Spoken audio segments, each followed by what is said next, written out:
Just before we talk oil, Tanzania has criticized Moody's decision to impose a negative outlook on the country's first international credit rating, saying the agency's concerns about the business climate were misleading.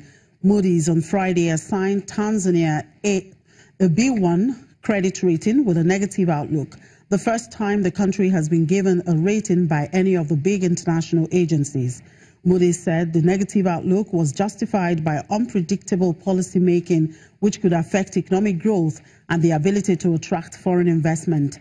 The government in the East African nation has tussled with mining and energy firms as they sought to renegotiate their contracts, alarming foreign investors. Moody's said Tanzania's debt could rise to 43% of GDP in 2020 from 40.2% last year. Nevertheless, the agency expects the debt burden to remain below that of regional peers.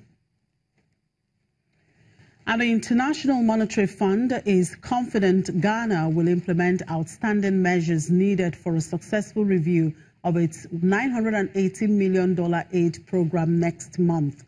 The major commodities exporter is in the final year of the program, signed in April 2015, to restore stability to an economy dogged by deficits, public debt, and low growth, with inflation consistently above target. IMF wants Ghana to adopt new measures to boost revenues, slow the pace of borrowing, and outline the plans to clean up the financial sector. The fund's Ghana chief, Natalia Kolendner, says the ongoing macroeconomic stabilization is an opportunity to reduce the cost of debt by reducing risk premium and refinancing it on more favorable terms, including by issuing a Eurobond.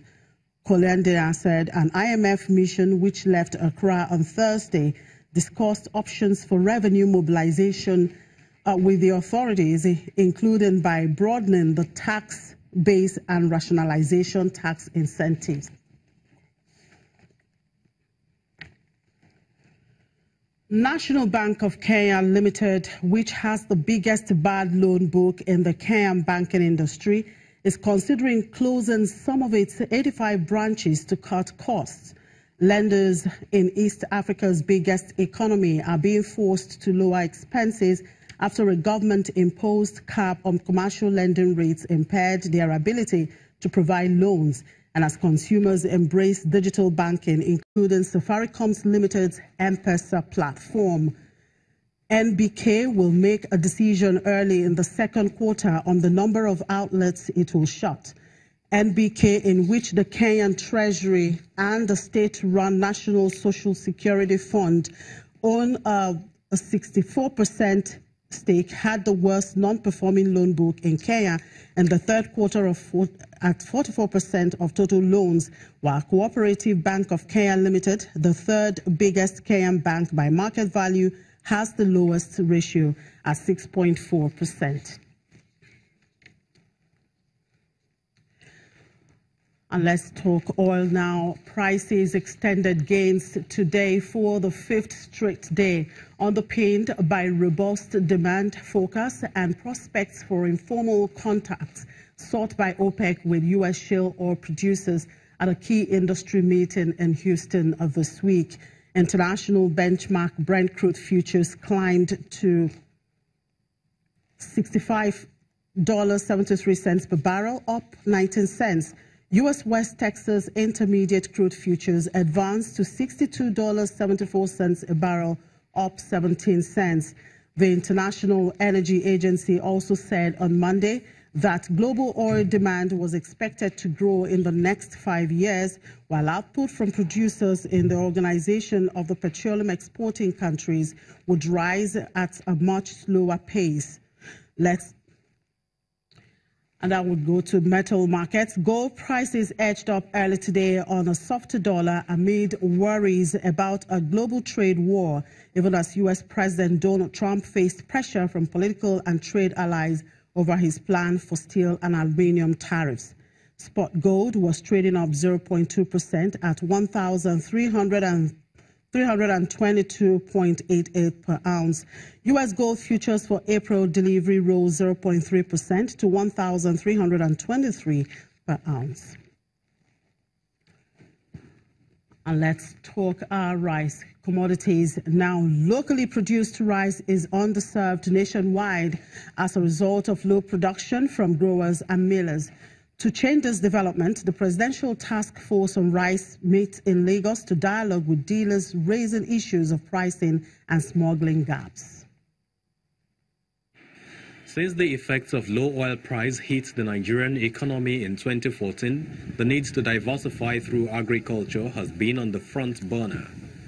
As a result, no fewer than 6 states dived into rice farming, with a total 15 million metric tons now produced locally on an annual basis. Rice grown in Nigeria is rich in nutritional value and affordable as a result of government incentives, but total production remains far less than households' demands for over 180 million people. My name is Dalhata. This meeting of industry players borders on pricing and smuggling issues, militating against the distribution of the commodity. 2,000 naira difference from foreign rice and the local one. 2,000 naira can go a long way for a family of 5 or so, for any other expenses of the day. Thailand subsidized, Indian to do. We are talking about smuggling. We are not to blame the customs. The routes to Nigeria is just too many. The governor of Kebbi State, Mr. Abubakar Bagudu, is the chairman, Presidential Committee on Rice. He is confident that the demands of millers and dealers will be met. We try to achieve today the tonnage that will be required, maybe on a monthly basis by the made, and the price that will guide us. If we are set to go, we will get from the government the support we will immediately. The road ahead for Nigeria's rice subsector may be changing for the better even faster than expected, on the news that Thailand rice growers plan to set up mills in Africa's most populous and rice-consuming country. Temple Ashaju, Channels Television News. And that's it on the program. Thank you very much for watching. I'm Chimizi Obi. You're welcome.